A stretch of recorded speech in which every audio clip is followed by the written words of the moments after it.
My son said he was going to the cemetery to visit his father, so I secretly followed him to lay down some flowers.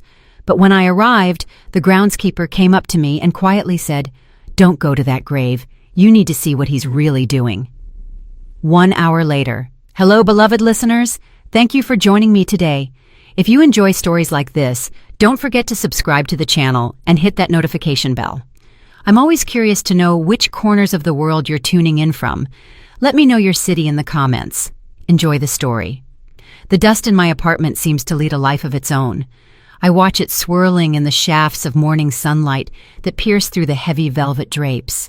It spins in a slow, silent dance, settling on the spines of the books that fill every shelf, every floor-to-ceiling rack. This isn't my library. This is the library of Kwame, my late husband, and I am its curator. It's been 5 years since he passed. Today marks exactly 5 years. The apartment is his too. Everything here breathes him, his habits, his greatness. His massive, dark mahogany desk sits in the center of the living room, his armchair permanently indented after years of long academic work. My own little corner, a small writing desk near the window, crowded with geranium pots, has long been covered by the same layer of dust as everything else. I haven't opened the drawer holding my tools, my former tools, in 30 years. The morning of the anniversary always drags by, thick like molasses. I brewed some tea and sat at the kitchen table. The mug in my hands was slightly warm, but the cold felt like it was radiating from deep inside me. It's always like this when I'm waiting for them, my son, Jabari, and his wife, Niara. The doorbell rang, sharp like a gunshot in the library's hush. I knew it was them. They always show up on the anniversary, not out of grief, but because it's an opportunity. An opportunity to talk about money. "Mama, hey!" Jabari's voice, loud and deliberately cheerful, burst into the hallway with him. He gave me an awkward hug, his prickly cheek scraping against mine. He smelled of expensive cologne and anxiety. Niara followed him in like a shadow. On her face was an expertly manufactured expression of sorrow. She gave a silent nod, gliding into the living room, her eyes immediately darting to the bookshelves. She'd never loved these books. "Just collections," she'd once muttered under her breath, thinking I didn't hear.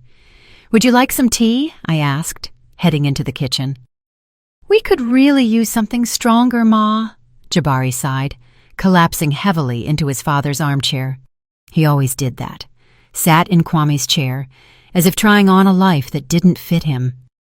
Things are going from bad to worse. I poured the tea in silence. I knew this prelude by heart. Now would come the complaints about unreliable business partners, about customs duties that were choking them, about their vague import-export venture that seemed to bring nothing but debt. "That container is stuck at the port of Charleston. Can you believe it?" Niara cut in. Her voice was laced with carefully performed desperation. "And the merchandise is worth so much, like $200,000. We need to make an emergency deposit, or we lose everything, all our investment." She looked straight at me, unflinching. The look of a predator calculating how much more could be squeezed from a useless old relative. "We didn't want to bother you, Ma, especially today." Jabari lowered his voice, feigning delicacy. "But the situation is critical. We need financial help." Nothing stirred inside me. Before I might have felt a pang of pity or guilt, but over the past 5 years, something had burned away. All that was left was dry, bitter ash. I looked at my 40-year-old son, at his face, already etched with a net of wrinkles from constant dissatisfaction, and I didn't recognize the boy whose scraped knees I had once kissed better. "I'll think about it, Jabari," I replied quietly. "I need to check what I have." He pursed his lips in annoyance. Niara shot him a quick, angry glance. They had been counting on immediate consent, on that blind maternal love that forgives all and gives everything. Suddenly, Jabari stood up. He walked to the window, hands clasped behind his back, exactly as his father used to do, but in him there was none of his father's stature, just a cheap parody. He stood like that for a minute, then turned. His eyes were moist. I knew this trick.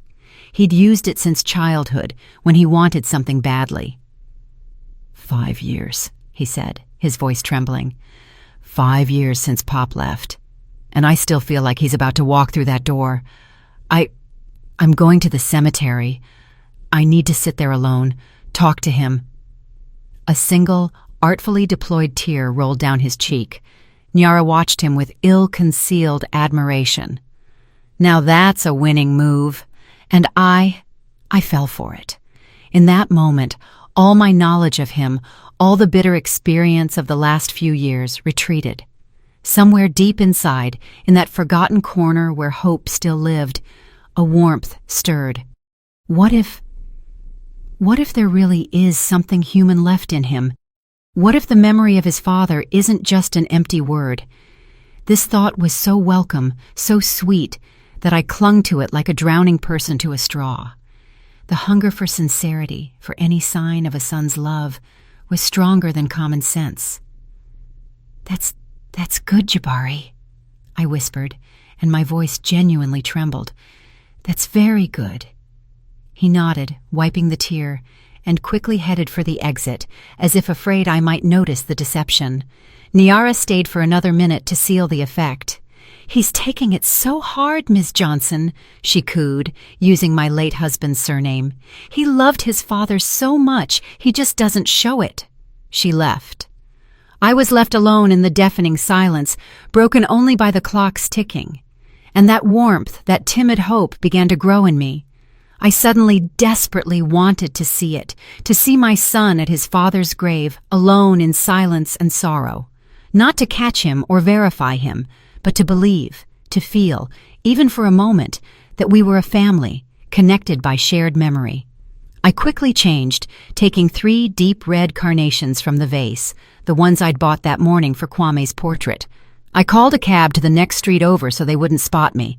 The whole ride I imagined arriving, standing hidden behind an old oak tree, and seeing him, his head bowed at the family mausoleum. And maybe then I would find the strength to help him. One last time. Pine Ridge Cemetery greeted me with cool calm and the rustling of old trees. The air smelled of decaying leaves and tranquility. I walked along the familiar gravel path leading to our family crypt. My heart pounded with excitement, with hope. I could already see the massive granite gates of the mausoleum in the distance when a man, tall and stooped, in work clothes, emerged from around a corner and walked toward me. It was Ephraim, the groundskeeper. He'd worked here for at least 10 years. Kwame had once helped him, either with housing or with work. I don't remember the details. I knew him by sight. We always exchanged silent nods. But today, he didn't nod. He walked directly toward me, and there was something in his eyes that covered my hope with a crust of ice.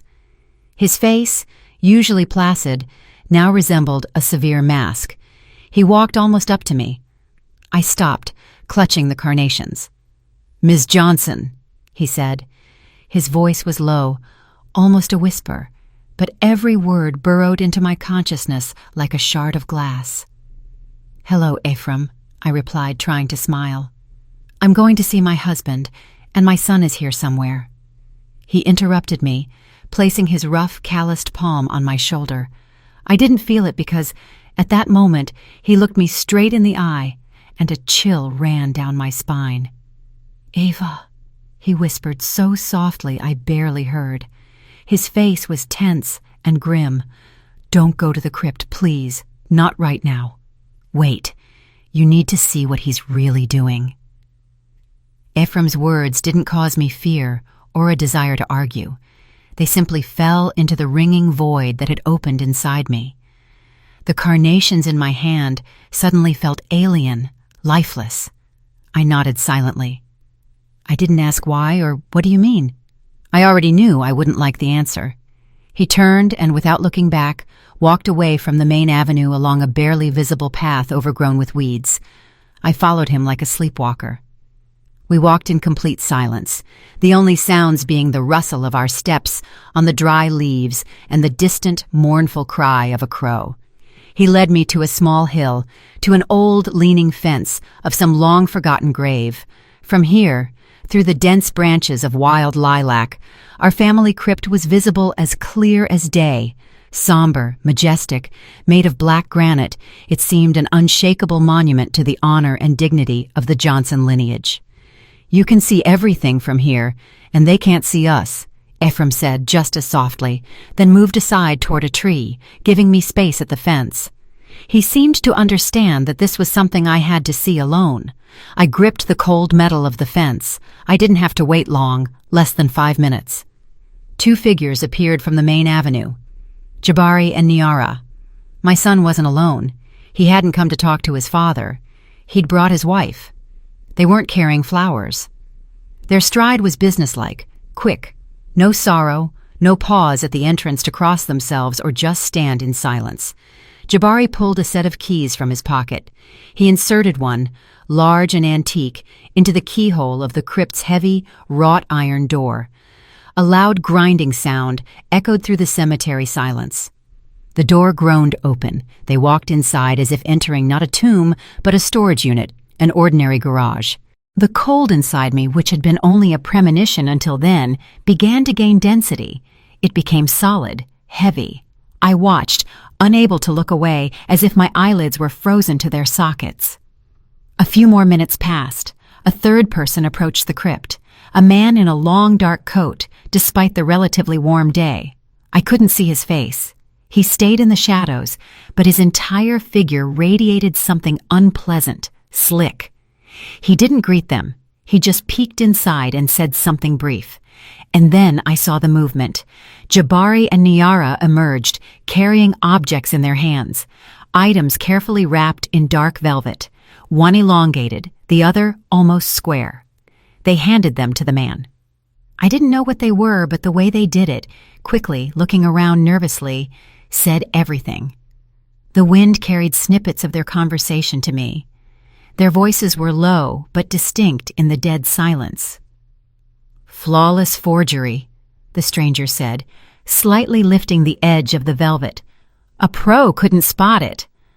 "I told you the master wouldn't let us down," my son replied, a note of pride in his voice. "This isn't cheap knockoff stuff." "And the museum? Is everything smooth with the Atlanta Museum of Art?" Niara asked. Her voice was sharp with greed. "The museum director, old fool. He's desperate for this 15th century Psalter for his collection," Jabari chuckled. "He'll swallow it whole and won't choke. The main thing is your people get the right documents to show it was a found treasure." And in that moment, something happened that changed everything forever. The warmth. That maternal warmth I had nurtured for 40 years. The one that made me forgive lies, cover debts, and believe in tears of repentance. That warmth didn't fade. It vanished instantly, like a flash of lightning that turns a living tree into charred rock. In my chest, where the love for my son used to be, a block of ice formed. No, not ice. Something denser, heavier, compressed from disappointment and 40 years of foolishness. It wasn't even hatred. Hatred is a feeling. It requires energy. This was cold, crystalline clarity and boundless, heavy sorrow. They weren't just thieves. They were desecrators. They had turned his father's grave, my husband's crypt, into a fence's warehouse. Kwame dedicated his entire life to the study of history, to the preservation of originals. He hated falsehood in all its forms, and his own son, his flesh and blood, used his ashes to cover up the trade of fakes. It was sacrilege of such magnitude that my mind refused to fully grasp it. I didn't cry. There were no tears. They seemed to have frozen somewhere before reaching the surface. The man in the coat nodded, took the bundles, and vanished just as quickly. Jabari and Niara glanced inside one more time, adjusted something, and then, with the same grating sound, they closed and locked the door. And they left without laying a single flower. I don't remember saying goodbye to Ephraim. I think I just nodded at him and walked away. He said nothing, and I was grateful for that. I walked along the paths, past the crosses and obelisks, and saw nothing. I moved automatically, walked out the cemetery gates, caught a car, and gave my address. The whole way home, I stared out the window at the flashing houses, trees, and people, feeling as if I were inside a glass bell. The world existed somewhere outside, and I was here, in a soundless, cold void. Entering the apartment, I stopped in the entryway. The air was permeated with the smell of books, old paper, and his tobacco, which seemed like it would never air out. I walked slowly into the living room, past his desk, past his armchair, past the rack stacked with the fruits of his life. All of it suddenly seemed like a set design, beautiful, majestic, but dead. My gaze fell upon my corner, the small writing desk near the window, cluttered with old receipts, my dusty, forgotten space. I approached it, slowly, as if performing a ritual, drawing my finger across the dusty lid, then pulling out the bottom, deepest drawer. It yielded with difficulty, screeching.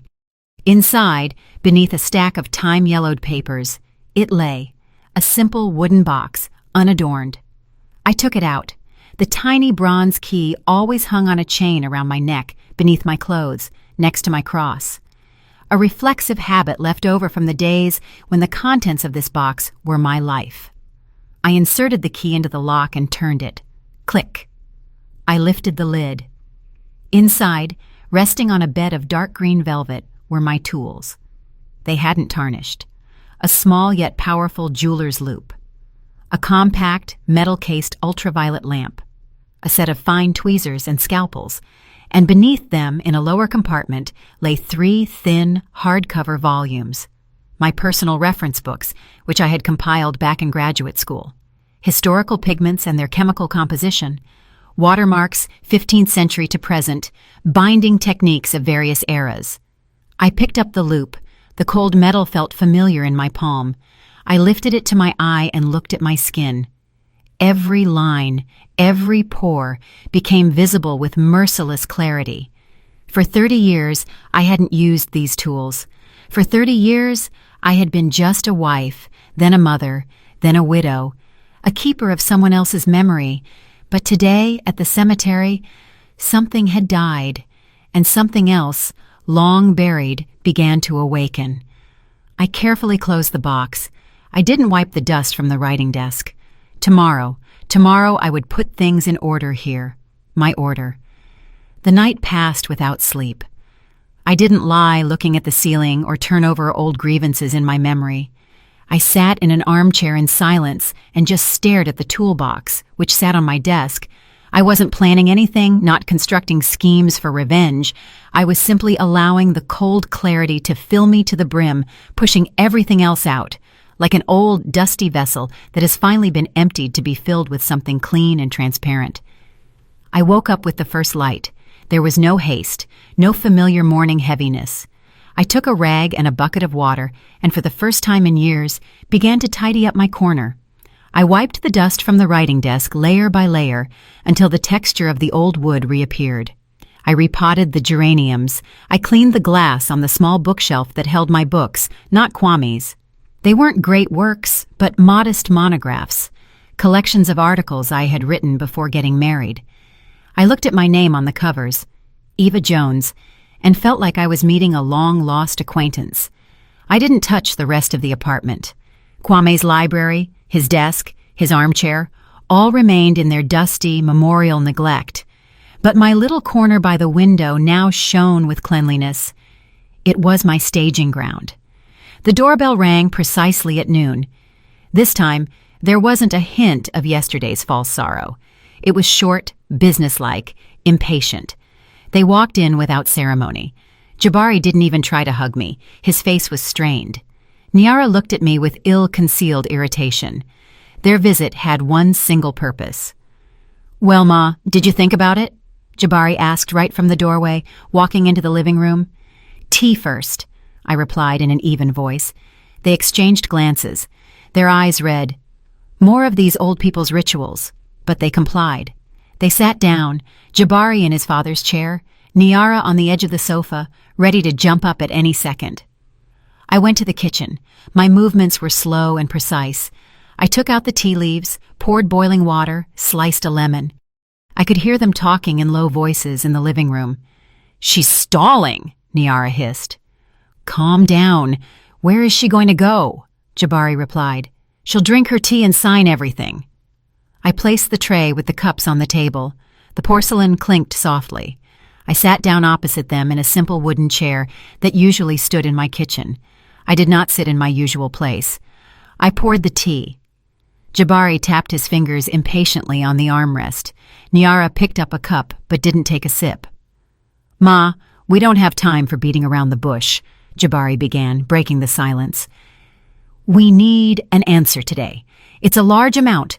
We need to get it done before the banks close." I took a small sip. The tea was hot, tart. It burned my throat, but the cold remained inside.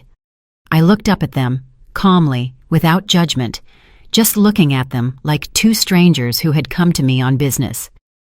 "Jabari, is your business," I began softly, as if thinking aloud, "related to antiques?" Jabari froze. His fingers stopped tapping. He looked at me in surprise. "What?" he asked.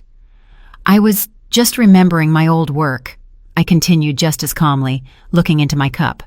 "Rare books, manuscripts. I was curious what exactly you deal with. Import-export is so vague." A silence fell. 1 second, another. And then Jabari laughed. Loudly, boisterously. It was not a cheerful laugh. It was a laugh of superiority, the laugh of a person listening to a child's babbling. "Ma, please," he said, catching his breath. "Don't bore us with your old hobbies. What manuscripts? We're dealing with serious things. Logistics, supply chain. Do those words mean anything to you? What could you possibly know about any of this?" Niara wasn't laughing. She wore a quiet, pitying smile. She reached across the table and patted my hand condescendingly. Her fingers were cold. "Ms. Johnson, dear," she purred, "you should be thinking about your health. Don't worry your head about things you don't understand. We'll handle all the details ourselves."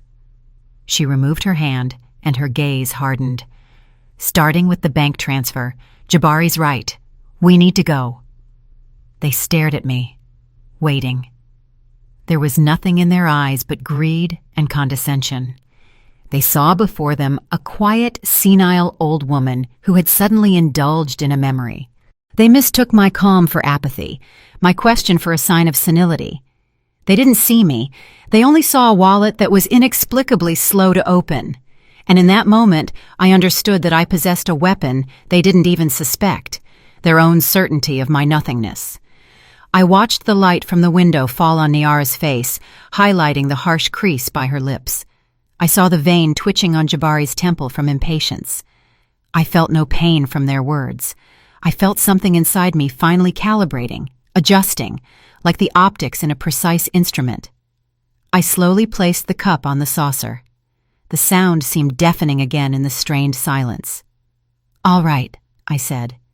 My voice was even, perhaps even too tired. "I understand you." The relief on their faces was almost palpable. Jabari leaned back in the chair. Niara allowed herself a short, triumphant smile. "I will need to review my assets," I added. Jabari immediately sat up straight. Of course," he nodded. "See what's in the accounts. Call the bank if you need to. We can wait for an hour." "No," I replied. "I need time. I'll do it alone." I stood up, indicating that the conversation was over. They were displeased by the delay, but confident in the result. They left, throwing instructions over their shoulders about which bank, which account, how best to make the transfer to avoid extra questions. I nodded silently, seeing them to the door. When the door closed behind them, I stood for a minute in the silence, and then I returned, not to the phone to call the bank. I returned to my clean, shining writing desk. Their words, "What could you possibly know?" still hung in the air. They had made a mistake. They didn't just underestimate me, they forgot who I was. And I was just starting to remember. I didn't wait until evening. Picking up the phone, I found a number in an old address book, the direct line to the lodge at Pine Ridge Cemetery. The rings went on for a long time. I thought no one would answer. "Hello?" Ephraim's familiar low voice answered. "Ephraim, this is Eva Jones," I said. My voice did not tremble. It was the calm, businesslike voice I hadn't used in 30 years. "I need to get into the crypt tonight. Can you help me?" A silence fell on the other end. Brief. Not a silence of surprise, but a silence of consideration. "Yes," he replied simply. "What time? When the gates are closed? When no one will be here?" "Good. By the side gate. I'll be waiting in 3 hours." He hung up. I put the phone down. That was it. The first step was taken. Night fell fast upon the city. I dressed entirely in black, taking with me only the toolbox, wrapped in an old shawl, and a small but powerful flashlight. I called a cab to the next street again. A cemetery at night is a completely different place. By day, it was full of quiet sorrow. Now it was full of ringing, tense silence.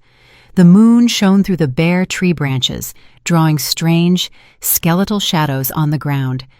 By the side gate, just as he had promised, Ephraim was waiting for me. He looked like a shadow merged with the old brick wall. He silently unlocked the gate, let me in, and just as silently locked it again. We walked along the empty paths. I felt no fear. Strangely, I felt like I was exactly where I belonged. Here, among the dead, I felt more alive than I had in years in my museum of an apartment. We approached the Johnson crypt. In the moonlight, it looked even more massive, more foreign. Ephraim pulled out a set of keys from his pocket, not the one Jabari had. This was his work set. He didn't rush to open it. He turned to me. His face in the semi-darkness was stern and deeply sad. "Miss Jones," he began quietly, and in his voice I heard a deep, long-standing respect. "Your husband, Kwame Johnson, he was more than just a man to me. A long time ago, when my family was out on the street, he was the only one who extended a hand. He paid for my education, the history department at Morehouse College. He saved us. Everything I have is thanks to him." He paused, swallowing a lump in his throat. "I've been watching your son for 6 months. With disgust. I saw how he turned his father's grave into a public thoroughfare. At first, I thought it was just some of his shady dealings, but then I started listening, taking notes." He reached into his coat and pulled something out, a small, worn notebook with a dark cover. He handed it to me. "Everything is here," he said. "Dates, times of meetings, license plate numbers of the cars that came here, snippets of conversations I managed to overhear. I did it for Kwame, for his memory. I didn't know what to do with it. And then, yesterday, you came." I took the notebook. It was heavy. Not from the weight of the paper, but from the weight of the betrayal documented within its pages. I didn't open it. I just gripped it tightly in my hand. "Thank you, Ephraim," I said quietly. He nodded, and in that simple gesture, there was more understanding and alliance than I had seen in my entire life. He inserted the key into the lock. The grinding of the metal sounded like a scream. The door gave way. A smell of cold, damp, and the dust of centuries wafted out. "The spot is here," Ephraim said, pointing to one of the marble slabs on the wall to the left of the sarcophagus. It was indistinguishable from the others. "Press here and here simultaneously near the bottom. It will move." He handed me the crypt's heavy key. "Lock yourself in from the inside. I'll be nearby. When you're done, just open the door. I'll hear it." He left, dissolving into the shadows. I stepped inside, turning the massive key in the lock on the inside of the door. Click. I was alone. I switched on the flashlight. The beam of light picked out Kwame's stone sarcophagus from the darkness, dusty, forgotten. I walked over to the wall Ephraim had indicated. I found 2 points at the bottom of the slab, barely noticeable indentations. I pressed. There was a quiet click, and the slab moved easily aside, revealing a dark niche, the hidden compartment. Carefully laid out inside were several objects, wrapped in dark crimson velvet. I took one, the largest, placed it on the sarcophagus lid, and unwrapped it.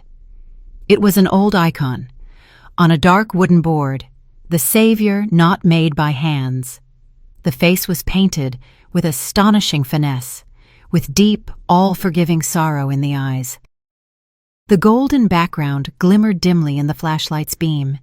The varnish, darkened by time, the net of perfect craquelure, the tiny chips in the wood, everything spoke of authenticity.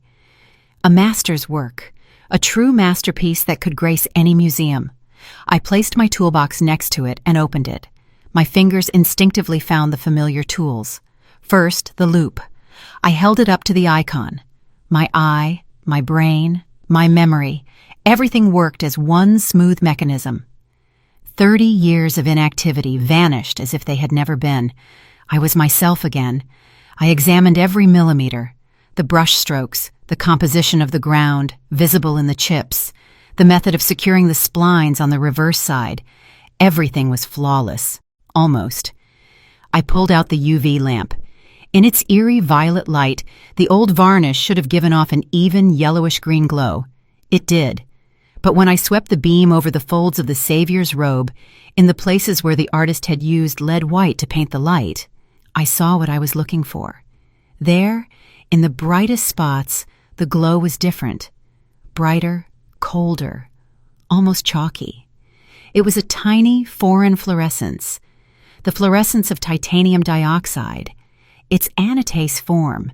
This pigment wasn't patented until the early 20th century. To use it in an icon passed off as a 15th century work could only be done by someone absolutely confident in their genius and the buyer's blindness. A masterful forgery, brilliant, but with one tiny, arrogant mistake. A mistake that could only be made by one man. In the cold silence of the crypt, I suddenly remembered his name very clearly. The brilliant restorer who had been shamefully expelled from the National Institute of Expertise for unethical copying experiments, a man obsessed with creating the perfect fake. Anatol Voronov. I'll keep this name as he is an external character, not part of the main black family, and a specialist, often non-local specialists, are hired. I knew the forger, and I knew what I had to do now. I carefully placed the icon back in the velvet, folded the tools into the box. The quiet click of the lock sounded in the dead silence, like a period marking the end of a long sentence. I returned everything to the hidden compartment, sliding the slab back into place. It settled silently, leaving no trace, as if I had never been here. I turned the key, and the heavy crypt door groaned open, letting in a sliver of the night sky and a gust of fresh, cold air. Ephraim was waiting for me at the entrance, like a silent guardian. I silently held out his key and the one he had given me. He took them, nodding just as silently. We didn't need words. He understood everything from my face. He turned and walked to lead me to the exit. His shadow glided ahead, pointing the way. The journey home passed like a fog. The city was beginning to wake up. Occasional cars sped through the streets. Sanitation workers cleaned the sidewalks. And I rode in the cab, clutching Ephraim's worn notebook in my pocket, feeling the icy resolve, born yesterday on the hill by the old fence, harden and temper inside me. It wasn't anger. It was the feeling of a surgeon who makes a precise diagnosis and knows the operation will be complex but necessary. I didn't call the police. That would be too simple, too noisy, and it wouldn't restore Kwame's desecrated honor.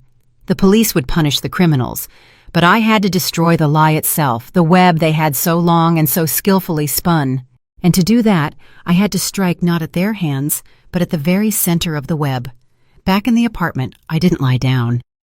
I brewed myself strong black coffee and sat down at my clean, tidy writing desk. The first rays of sun touched my window. Yesterday, the anniversary was over. A new day of action had begun. On the desk lay an old telephone directory with numbers I hadn't used for decades. I found the one I needed. Paul K. Stevens, director of the Atlanta Museum of Art. I remembered him as a young, ambitious graduate student who often visited us and looked at Kwame with reverence, the old fool, as my son had called him. I dialed the number. My fingers didn't tremble. Director's office. a cheerful woman's voice answered. "Hello, please connect me with Mr. Stevens. I'm calling about an urgent matter." "He's in a meeting. What is this concerning?" "Tell him it's Eva Jones." "I'm sorry, how did you spell that?" I repeated slowly, enunciating every syllable. "Eva Johnson Jones, the wife of the late Kwame Johnson." The woman on the other end hesitated. My husband's name still carried weight in these circles. "One moment, please," she said in a different, more respectful tone. I waited, listening to the wall clock tick. It was counting the seconds of my old life. "Eva Johnson Jones." Paul Stevens's voice was exactly as I remembered it, deep, slightly velvety, with notes of self-satisfaction. "What a pleasant surprise. It's been so many years. Please accept my deepest condolences for your loss, dear. Kwame was a beacon for all of us." He was saying the words one is supposed to say. Polite, empty. He expected me to start asking for something, complaining, reminiscing. "Paul, hello," I replied calmly. "I'm calling you not only as the widow of Kwame Johnson, but also as the former senior archivist of the National Institute of Expertise." A silence hung on the other end, short but very telling. The meeting, apparently, ended instantly. "I'm listening, Eva." All the velvety condescension vanished from his voice. Wariness had replaced it. "I have become aware that your museum plans to acquire a valuable exhibit soon, the 15th century Psalter, if I'm not mistaken, from a certain private collection." Silence again, longer this time. He hadn't expected that. "That information is for internal use," he said cautiously. "How do you have this knowledge?" "The source is irrelevant right now," I continued, just as evenly. "What matters is this. I can state with almost 100% certainty that you are being deceived. The Psalter being offered to you is a high-grade forgery." "But we had experts!" Panic and outrage laced his voice. "The preliminary conclusion was absolutely positive." "Your experts weren't looking for what they needed to look for. I hypothesized that the white pigment used to detail the initials contains the anatase form of titanium dioxide, a chemical anachronism. This pigment could not have existed in the 15th century. Check it, and you will see for yourself." As I spoke, I heard my own voice from outside. It wasn't the voice of Eva the widow, Eva the mother. It was the voice of Jones the expert, who tolerates no doubt. Paul Stevens was silent. I could almost physically feel the thoughts rushing through his head. A blow to his reputation, a scandal, the loss of state funding. "Titanium dioxide," he muttered as if in a daze. "But who? Who is capable of such a thing?" "I think you know the answer yourself, Paul," I replied, delivering the final blow. "Remember who was expelled from the Institute about 20 years ago for handling copies too loosely. Remember Anatol Voronov." That name acted like an electric shock. Voronov. God, I thought he'd drank himself to death somewhere. As you can see, no. His talent has found a new application.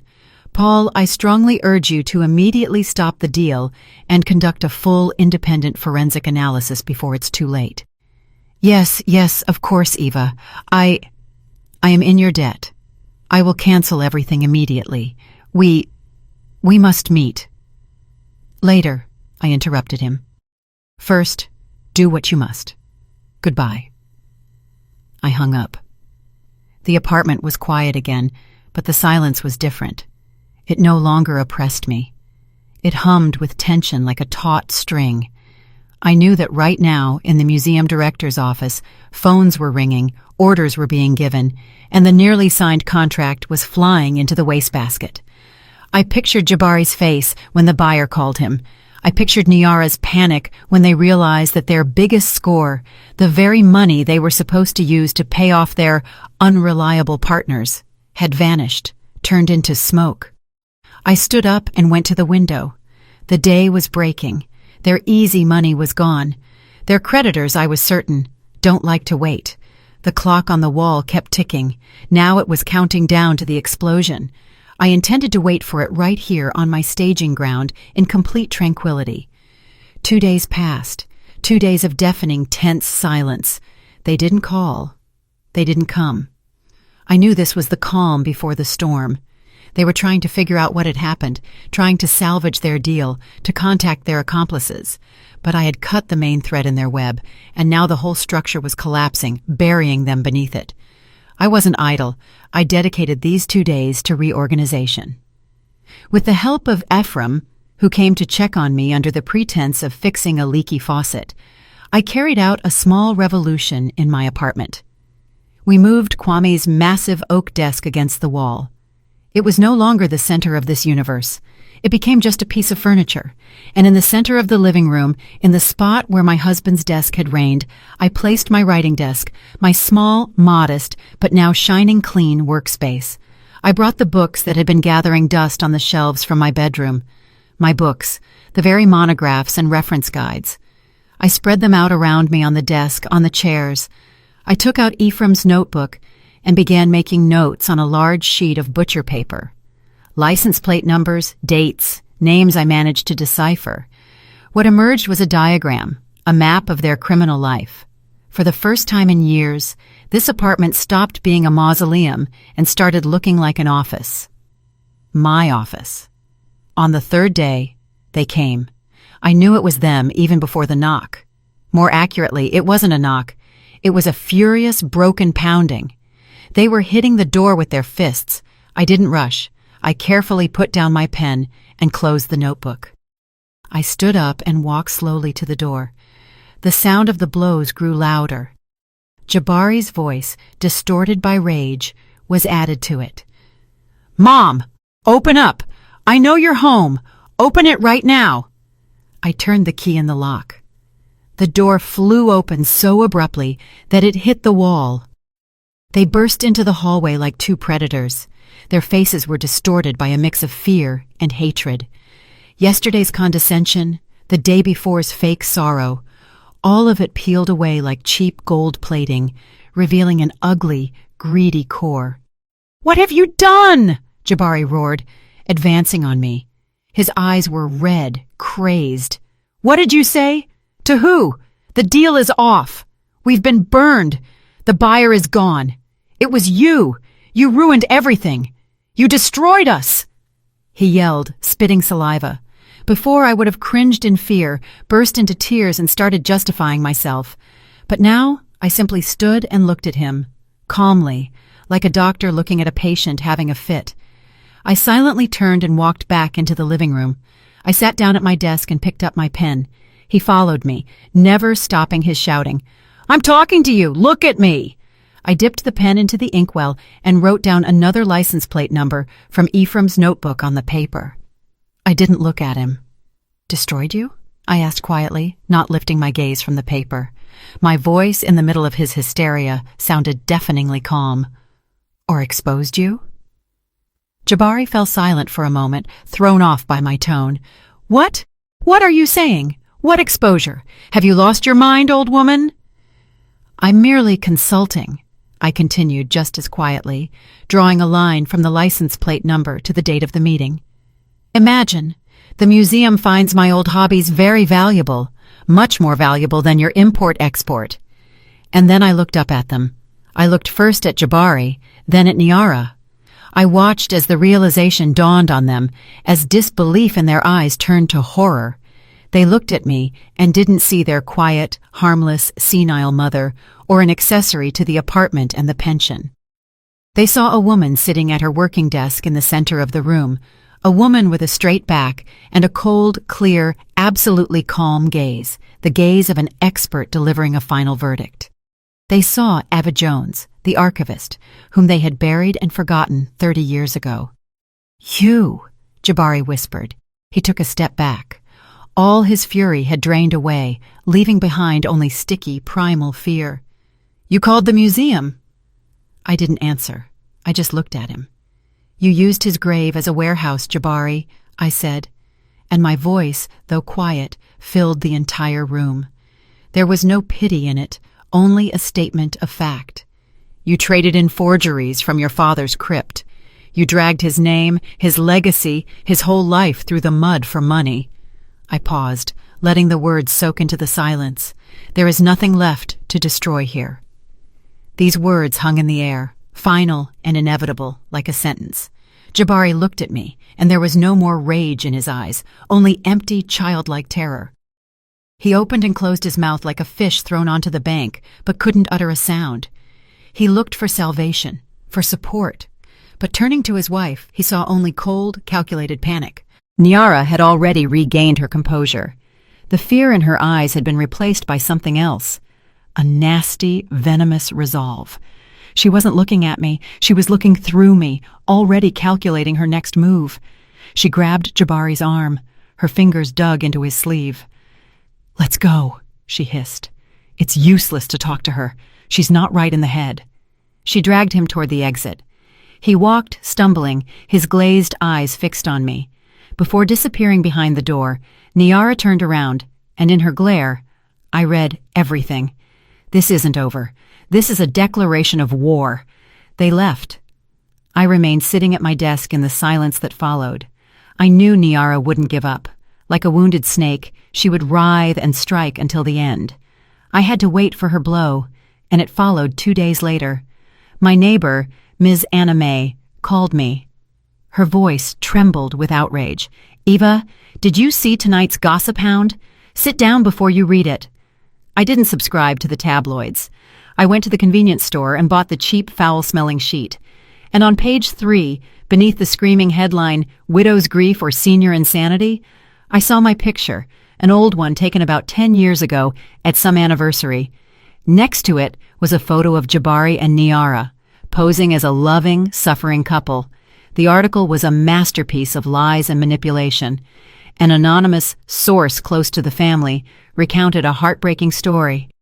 How the poor widow of the great academic Kwame Johnson, Eva Johnson Jones, had never recovered after her husband's death. How she had retreated into herself, started rambling, confusing reality with fiction, and how, in her deranged state, she had invented a monstrous story to blacken the name of her only son and his wife, who were dedicated to her care. There were hints that I might have even connected with some con artists myself, and was now confused, trying to shift the blame onto my children. The final chord was especially vile. It's possible the elderly woman, obsessed with antiques, is herself the mastermind of a criminal ring, and her accusation is merely a way to eliminate competitors or ease her own conscience. This was their last desperate move, to make me look crazy, to discredit me in the eyes of anyone who might believe me. They struck at my weakest point, my age, my loneliness. The calculation was simple. Who would believe an old, heartbroken widow over a successful young couple? I finished the article, folded the newspaper, and felt nothing. No offense, no anger, just cold contempt. They thought they were playing chess, but in reality, they had just overturned the board, and by doing so, signed their final sentence. I dialed Paul Stevens' number. "Museum director speaking." "Paul, it's Eva Jones. Did you read tonight's Gossip Hound?" A heavy sigh came from the other end. "I did, Eva. What garbage?" "I was just about to call you. My lawyers—" "Your lawyers won't be necessary," I interrupted him. "I have a better idea. I think it's time for the museum to announce its new acquisition. Not the Psalter, but something much more valuable." An hour later, I was in the director's office. Ephraim's notebook lay on the table before me. I, Paul, and the museum's security chief leaned over it. I calmly and methodically explained what each entry, each date, and each license plate number meant. I showed them my diagram. I talked about the chemical composition of pigments, the techniques for artificially aging wood, and the forging of watermarks on paper. I spoke, and they listened, their faces growing more serious. There was no more condescension in the director's eyes. There was respect, and the eagerness of a professional who has scented a major prize. "They declared war," he said, closing the notebook, "so they'll get one. Tomorrow, 11 o'clock a.m., in the museum's large conference room, we are calling a press conference." The next day, the hall was packed. Journalists from every major publication, television cameras, camera flashes, a buzzing hive anticipating a scandal. I sat in the first row. Ephraim sat next to me, dressed in a plain, though well-maintained suit. He was as calm as a rock. Paul Stevens walked up to the podium. He looked imposing and authoritative. "Ladies and gentlemen, thank you for coming," he began. "The museum has called you together today for a very important reason. As you know, our primary mission is the preservation of cultural heritage, and today we want to announce a new, vital step in this direction." He paused. "We are introducing a new position to our staff, Special Consultant for Antiquities and Authenticity. It is with immense honor that I introduce the person who will hold this post, a person whose name is synonymous with impeccable reputation and the highest level of professionalism in this field. Please welcome Eva Johnson-Jones." He turned and looked at me. Silence hung in the hall for a second, followed by sparse, confused applause. Journalists exchanged glances. The author of yesterday's Gossip Hound article dropped their pen. I stood up and walked to the podium. I looked out at the hall, at the camera flashes, at the dozens of curious eyes, and began to speak, calmly, clearly, without notes. I told them about titanium dioxide, about the difference in the glow of old and new varnish under ultraviolet light. I spoke not as a victim or a crazy old woman. I spoke as an expert giving a lecture. The hall fell silent. They listened, holding their breath. "And now," I said at the end, "I would like you to hear from the man whose courage and dedication to my husband's memory helped prevent a major theft from the public purse. Ephraim." Ephraim walked up to the podium. He placed his worn notebook upon it. "I just did what I had to do," he said, quietly but firmly. At that very moment, while the cameras were focused on Ephraim's notebook on the other side of the city, 2 unmarked cars pulled up to the home of my son and his wife. They were just finishing packing their bags. The door was opened for them, not by them. The door was opened with a detective's key. When the press conference ended, Paul's assistant approached me. "Ms. Jones," he whispered, "we just got word. They were apprehended, attempting to flee." I heard those words. They were apprehended, and felt nothing resembling triumph. There was no joy, no glee.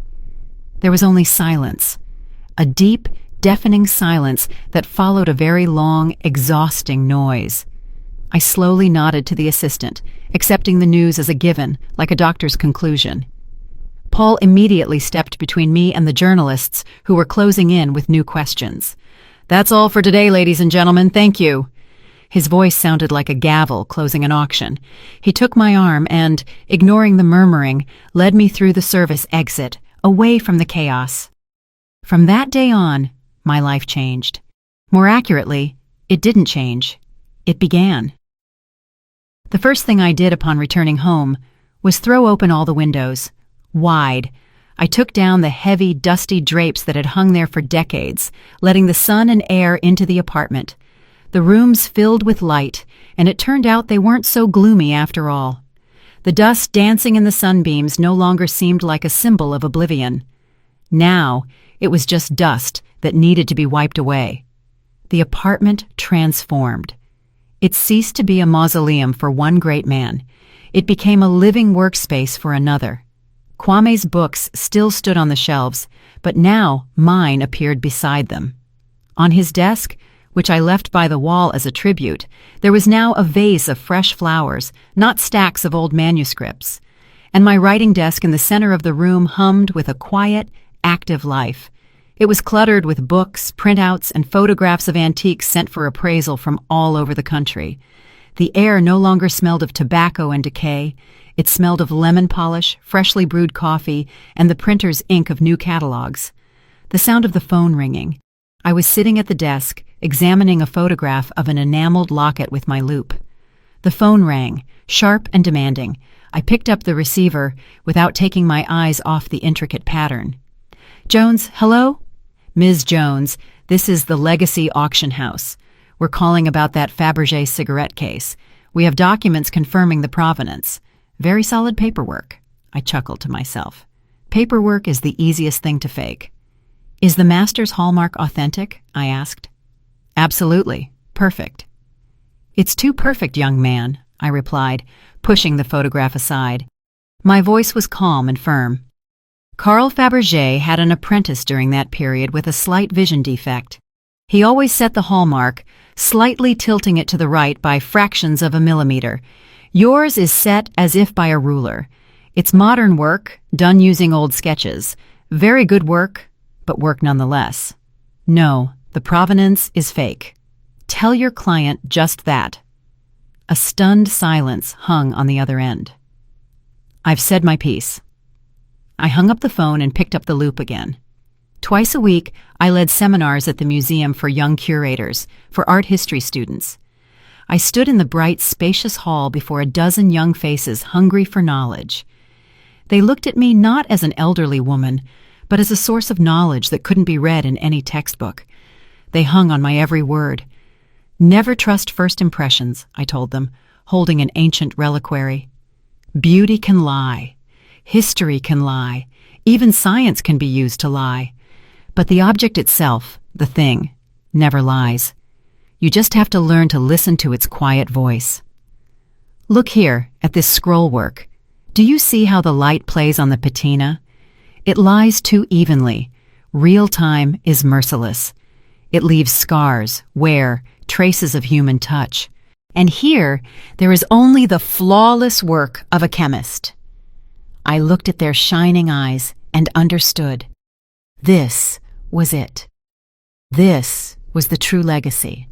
Not in granite and marble, but in this transmission of knowledge, in this spark of love for authenticity that I was igniting in them, just as Kwame had once ignited it in me. Today, after the seminar, I didn't go straight home. The day was surprisingly warm and sunny. I bought a bouquet of white lilies and drove to Pine Ridge Cemetery. Everything here was different, too. Sunlight broke through the foliage, and the shadows no longer seemed sinister. They simply offered coolness. I walked along the familiar path, and my heart was quiet and peaceful. I approached our crypt. The granite door was closed forever. I knew that everything inside had been set in order now. There were no more hidden compartments, no more dirty, foreign objects, only peace. I placed the flowers on the cold stone. The white lilies stood out brightly against the dark granite. I ran my palm over the engraved letters. Kwame Johnson. And I didn't feel the sharp, cutting pain that had haunted me all those years. Only a gentle, quiet sadness and gratitude remained. Well, Kwame, I whispered. Everything is right now. Everything is in its place.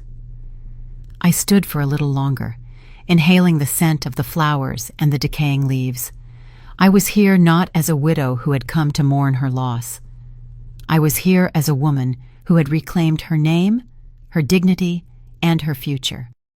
Turning to leave, I saw Ephraim's figure in the distance at the turn of the path. He was sweeping the driveway. He saw me, stopped, and simply nodded. Once, solemnly and respectfully. I nodded back at him. It was our silent salute, the salute of two custodians. I walked toward the exit, the sun shining on my back. I was no longer the shadow of my great husband. I was not the mother of my fallen son. I was Eva Jones, and my liberation was complete. And so, the story of Eva Jones comes to an end. The story of a quiet woman who was ignored for decades by the people closest to her, who took her love and self-sacrifice for granted. This is a tale not only of a terrible betrayal, but also of incredible inner strength that, like an old tool that hasn't lost its power, can be brought back to life. Eva found the courage not just to punish the guilty, but to completely reconstruct her own life, reclaiming her name, respect, and right to a future. Her story is a reminder that it's never too late to remember who you truly are. But her choice was incredibly difficult. Do you think she did the right thing by handing her own son over to justice? Was it cold revenge, or was it the only correct way to protect her husband's legacy and her own honor? Could she, as a mother, have found another path, tried to forgive or save him differently? And would you like to know what happened to Eva next?